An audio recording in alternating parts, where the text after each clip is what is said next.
series based on the teachings of Paramahansa. In the Gospel of John, chapter 20, we read the inspiring account of Jesus' resurrection. The first day of the week cometh Mary Magdalene early, when it was yet dark, unto the sepulchre, and seeth the stone taken away from the sepulchre. Then she runneth and cometh to Simon Peter and to the other disciple whom Jesus loved, and said, They have taken away the Lord. Then the same day, that evening, being the first day of the week, when the doors were shut, where the disciples were assembled for fear of the Jews, came Jesus, and stood in their midst, and said unto them, Peace be unto you.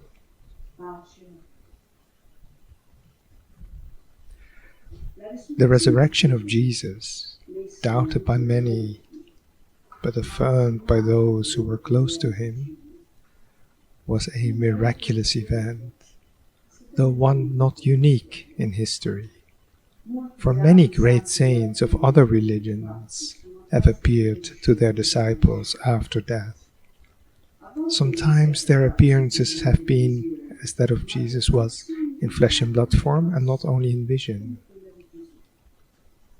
Paramahansa Yogananda relates in Autobiography of a Yogi the account of his guru, Sri Yukteswar, after his earthly passing.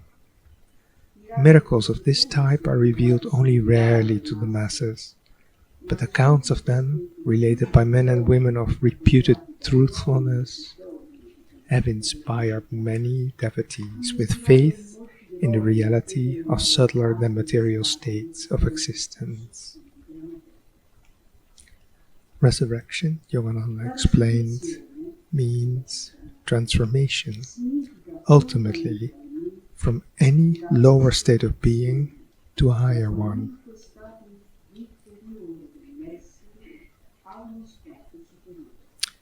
Worldly consciousness cannot imagine such transformation except in terms of perhaps an improvement of the present mass of pottage, with the addition of a new flavoring. Divine consciousness, however, is capable of taking the base metal of worldliness and transforming it into the spiritual gold of divine wisdom and love. In keeping with this truth, the Bhagavad Gita in the 9th chapter tells us, Ah, ye who into this ill world are come, fleeting and false, set your faith fast on me. Fix heart and thought on me. Adore me. Bring offerings to me. Make prostrations. Make me your supremest joy, and undivided. And to my rest your spirits shall be guided.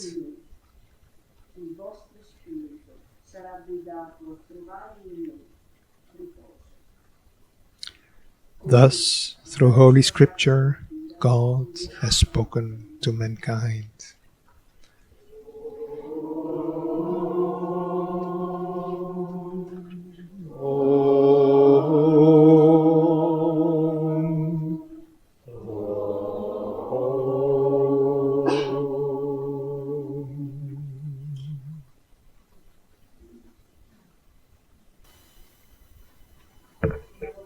Again, happy resurrections to all, for each one of us. I don't know what your experience this morning was, but for me, Easter has always been a very special day. I think it is a special day in general, not only for those who believe in the resurrection of Jesus and follows his teachings, but it seems that there is really something special in the air, in nature, all around us. I don't know if that has been your experience as well this morning. Some of you may have seen the sunrise this morning. It was glorious. It was as if the heaven itself wanted to give us this message. There were clouds, but they were all colored pink. And then there was this, so the suffering of the crucifixions was being transformed in just a few days, a little time, maybe sometimes in a few moments, in a glorious renaissance, in rebirth in the light. And this year, Easter for us is even more special because at Ananda this year, this day, this very Sunday, as most of you will know, coincide with the anniversary of the day in which Swami Kriyananda left his body, his physical body, and he too emerged himself in this wonderful light. It was a Sunday 6 years ago, April 21st, 2013. It was a Sunday, even though not Easter Sunday, because Easter that year was end of March. And at this time, more or less, as we are here now celebrating this festival of light, we were here with his body of Swami here with us, and it was, I think, many of you were here, and many of you who are at home may have been here. It was, for many of us, the deepest week, the most transforming week in their lives. And so, one thing is when you read about these things, when you hear that great masters, great figures like Jesus, like Sri Yukteswar, like many others, have resurrected in the body or in the spirit and the light. And another thing is seeing it, feeling it with the heart in a person with whom you have lived and walked and served, that has been your guide. And it was really a sensation that was perceptible. There were even people who didn't really follow these teachings, let's say, who lived nearby, who still live nearby, and they said, "My God, these days you have very strong lights in the temple, because I can see light coming out of the roof." There was no light, electrical light, but Swami's body was here, his soul was here, and that was freeing itself every day more from this container of the physical body to be able to soar freely, finally, in the light. His teacher, his master, Paramahansa Yogananda, had predicted this. He had said, "You will find God, but you must go to the end of life." What does that mean, to find God? What does that mean? It means that his death was not the death of a person who, just any normal person, but who leaves the body, but brings the ego along with him in his astral body, and the ego with all its limitations, and also whatever he may have realized, everything that he has that belongs to him on earth. But when a soul finds God, all this ends. Then the soul is free from the ego. It's no longer forced to remain in this identification, narrow identification. This was the great blessing that Swami has left each one of us, to each one of us, even those who were there on that day, but for all those who desire to attune himself to him, because he has come to bring this testimony not of how great he was, as he would always say about the masters. The masters do not come to show how big they are, how great they are. I found God, I'm great, free. But just, he said, I am just doing that what you too can do, and not only can do, but you are destined to do, you must do.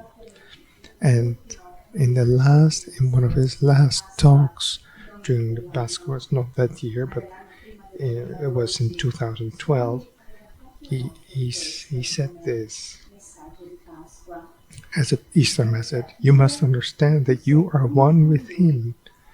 You are part of him. Your destiny is to become like Jesus. We are like him. It is your destiny. It is not a sign of humility to say, I'm not like Christ. You are like Christ. The only difference is that you are now asleep. You have the duty to wake up from this dream and to realize that you are one with God. We have the duty to understand how to awaken from darkness, and Easter is the day, that day of the year in which we have this memory, this teaching to understand that we are not children of darkness, we're children of light. And so I wish for you, during this wonderful day, to find God, to look for God, seek God with all your heart. This was just a wish for him that he was making for us, but he gave us the example, concrete example of how you can free yourself, how you can search God and find him with your heart. And the first thing that he showed us is that it is a path. You don't wake up one morning and say, okay, today I'll resurrect. Oh, today I'll free myself. Jesus said about himself before he became the Christ, he had a long path, wandered a long path. The symbol is also the Easter resurrection happens 2 days after the crucifixion. This is not a coincidence. It means that there is some growth to do for the soul, and the way in which Swami lived this and showed it to us has been really inspiring. And so I was reading again these days this wonderful book by My Heart Remembers Swami Kriyananda by Narayani, this young woman who was his assistant, his personal assistant for the last 3.5 years of his life. And thinking of that the title was really very appropriate, because certain experiences the mind cannot remember, cannot understand them, but the heart can. And that is how she attuned herself to Swami.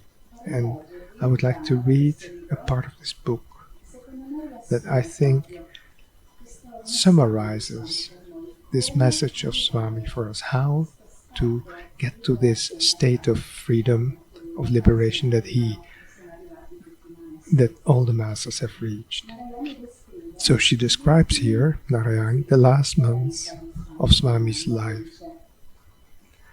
When we left India for Assisi in March 2030, none of us had the slightest inkling how close we were to the end. Swami had many close calls with death.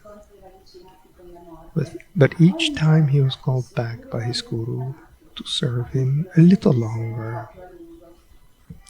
Now, however, Swami's energy was unusually different. It felt like he was withdrawing from the world, with a level of detachment uncharacteristic of him. There was around him an air of fulfillment, a sense of completion. It was as if there was no need for him to engage with the world, no compulsion to create anything new, no reason to direct his energy outward, no service left undone. It was the inner world now that held his attention. In April, Swami spent most of his time in silence. In the past, he would invite people over nearly every day. Now he hardly saw anyone except Georgia and me. The withdrawal was so complete he scarcely ate. Physically he was weak and increasingly fragile. Referring to his body, he said, "I feel like I'm disappearing." Though outwardly silent, he was, I sensed, inwardly conversing with Master, surrendering himself to his will. I have never felt Swami closer to his Guru than during that month. Wonderful passage, which contains many elements that are a message for us, for our own resurrection. The first one being there's this great detachment.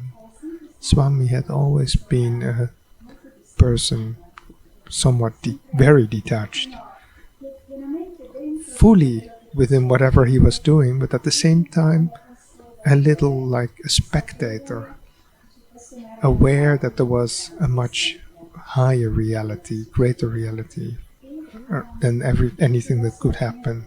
And towards the end of his life, this detachment, Narayani writes, became very clear, obvious in his last talk that we will listen to tonight. I don't desire anything anymore that this world has to offer. I only want to merge in God. How can we practice this? What does it mean in our lives? It means this morning I was watching, after this wonderful sunrise, I was looking out of my window and I saw that wherever I looked, I saw a, a net against the mosquitoes, and then in the net formed small crucifixes, crosses. And I was thinking that this was how Swami lived. Always, the cross that was nearby was not important, but his gaze was always fixed on eternity. So let's think as a special treasure of this Easter. Each day of the year, let me do something to shift my gaze from what is nearby and painful and that enters within like a fist, like a knife that will always be there, but there is always the possibility for a higher, broader vision of beauty and love. And Swami managed to do that because part of his consciousness, he was always merged or in contact with God, with this higher reality. This is not something that you can do without practicing, of course. And so there's another one of his characteristics that Narayani mentioned. I never felt him so close to his Guru than during that month. So during that month, so he was always close to the Guru, but that month even more. He could feel the moment of complete detachment from everything earthly approaching, and that the only thing that would have been left was this contact, inner contact, this bond with the divine within of his Guru, in the form of his Guru. A few times we had the great honor with Jayadev and other friends to be invited from the community to watch their films with Swami in the evening. He had a very balanced life. He had moments of very intense service, but he also knew how to find time just for friends, for socializing, to rest also, for meditation, of course. He was very balanced, and so there were often these moments of joy, of fun with him. And these films were usually very sweet, very innocent. We often watched Bambi, for example, which he liked a lot. And I remember that when I went there, it was always like, oh, I'm near Swamiji, and sometimes I would sit nearby at his feet, and often during the movie I would watching, I would like, and I didn't want to be noticed. So it was so obvious that a part of him was watching the movie, but another part, probably the biggest part, was merged in God. And sometimes when he saw me or discovered me and he looked at me, it was with pure love and bliss. It was not the look of the gaze of someone who is watching a movie, but who is watching the cosmic movie, because his human eyes cannot have that type of gaze. It was a beautiful experience. And again, what does it mean to us? Again, to find the way to do our spiritual practices, to find that consistency, this perseverance, especially this love, because love for God is what makes you happy to meditate, and it gives you perseverance, regularity, prayer, whatever spiritual practice you do. This love. So for each one of us, there are many ways of doing it. Everyone can discover his own way. But like the question is also, how can I resurrect my love for God, my bond with God? Maybe it was pulled down a little bit, covered with dust. Maybe there were some veils over it, but let me resurrect it. Another thing that touched me about this last period with Swami, and especially what Narayani wrote. No service had been left undone. This feeling of completion, sense of completion. I don't think it was a coincidence that he left his body a few weeks after having seen the first version, complete version, the final cutting of his movie Finding Happiness. Many of you have seen the movie. Who hasn't seen it, I would say strongly suggest you watch it because it summarizes really everything that Swami has done, and especially what Swami has been. And from that state of consciousness that made it possible for him to do all the things that he has done, to write.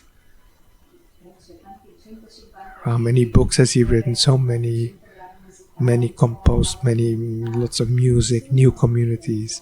These are not enterprises that a person can do if there is no contact with a higher power. I wasn't there, however, when Swami watched this movie for the first time, but who was there with him could feel that that was a very important moment for him.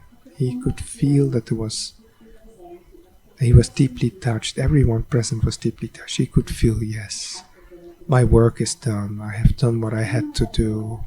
And until that moment, he would never stop. He would never pause. His body, as he said, was disappearing, and you could see it. It was just not only very thin and weak, but it was as if he was just canceling himself out and was disappearing in God. And with this weak body that sometimes was supported only by, that had to be carried into the temple almost, but he wanted to be here. There was never a day in which he said, no, today I don't want to come, I'm tired, I'm sick.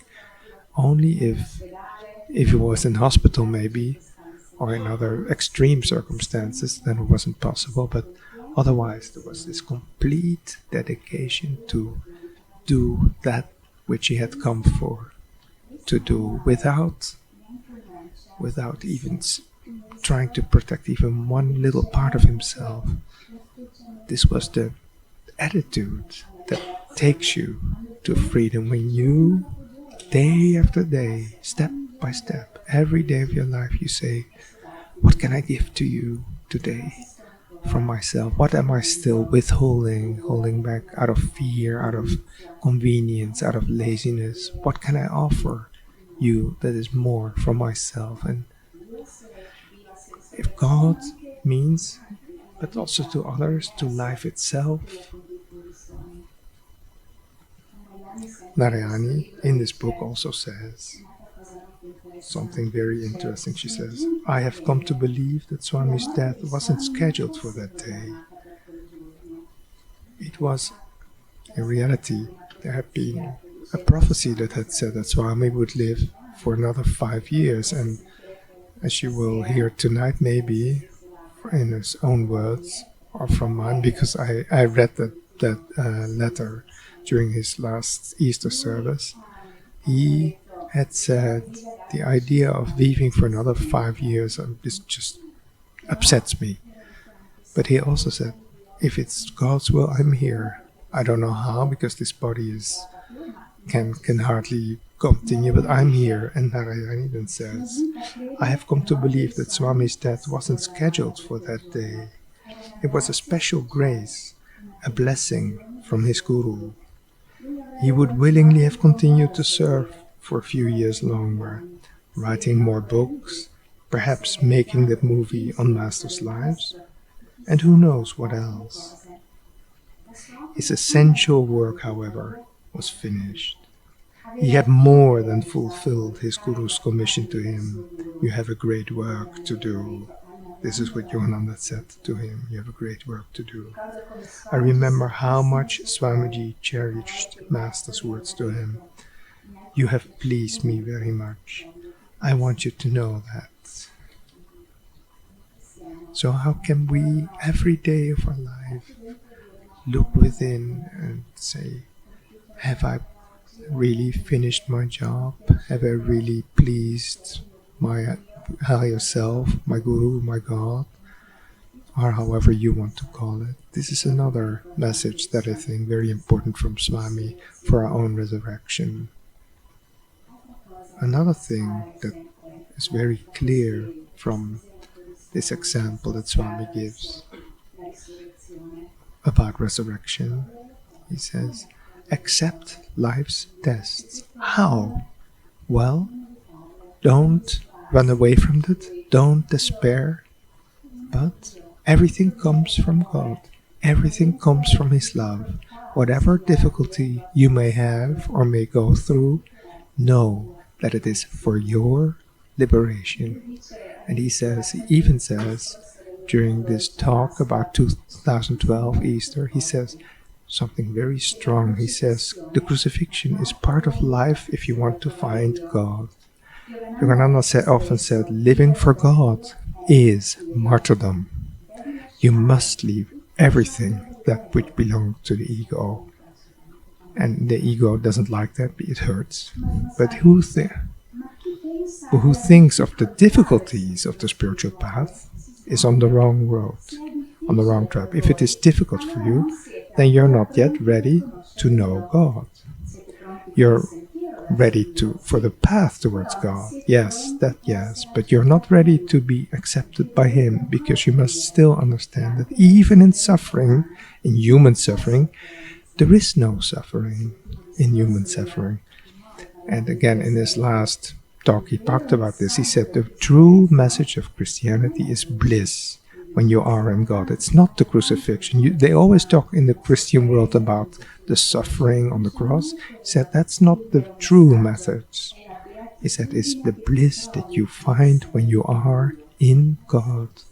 The resurrection. I've had many tests in my life, but they don't look like suffering to me, because the joy is much bigger.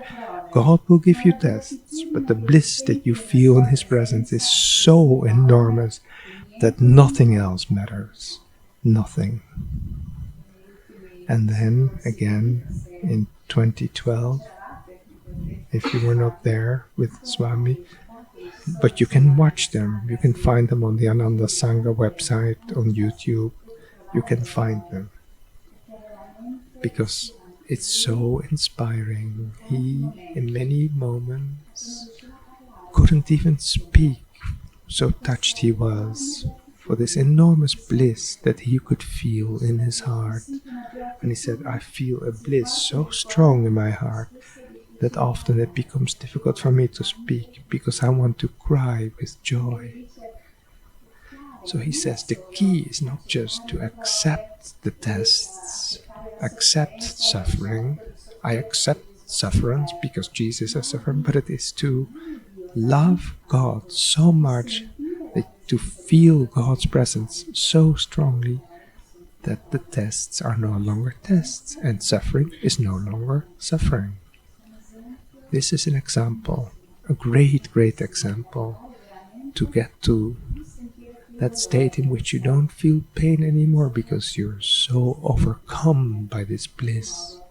And again, not because he was special. Yes, he was special, of course. Not because Jesus was special. Yes, he was special. But this is also your, my, our potential. That they have come to encourage us to practice and to develop.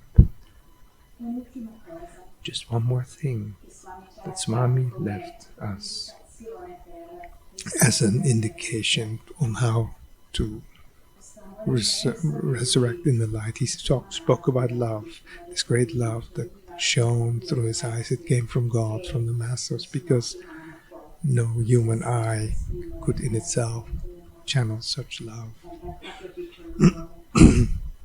And he said then in his last talk, I am ready to go. My physical heart can barely beat. But the only thing I want to stay, apart from doing God's will, is because I love you so much. And if I can do more, if I can do something for you to help you to free yourself, I shall stay. And this is something that I discovered only these past days. I hadn't noticed it earlier. Is that Swami for many years had said, if or when I will be free in God. I don't want to come back. Stop, that's enough. It's been long, it's been hard.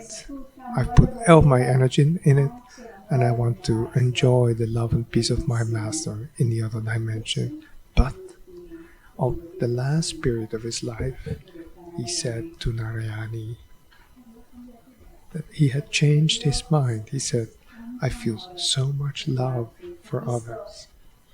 I can understand so well how difficult it can be for people to find God, to find this freedom, this infinite love, that I am willing to come back whenever it is necessary. As Yogananda said, I will come back again and again as long one stray brother is weeping by the wayside. In one of his most beautiful poems, God's Boatman. And again, I would like to read to you just a few more things to finish. One is, again, a testimonial from Narayani of the last moments, the very last moments. Swami at that point,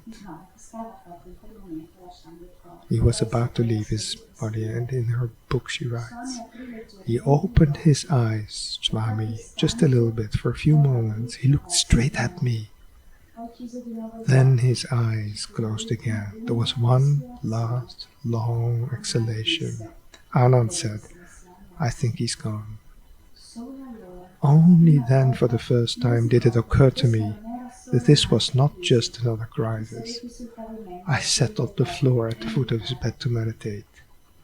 Before I could sink into the emptiness Swami's passing left in my heart, that void was filled by a pure, perfect love. It was not coming from Swami. It was Swami.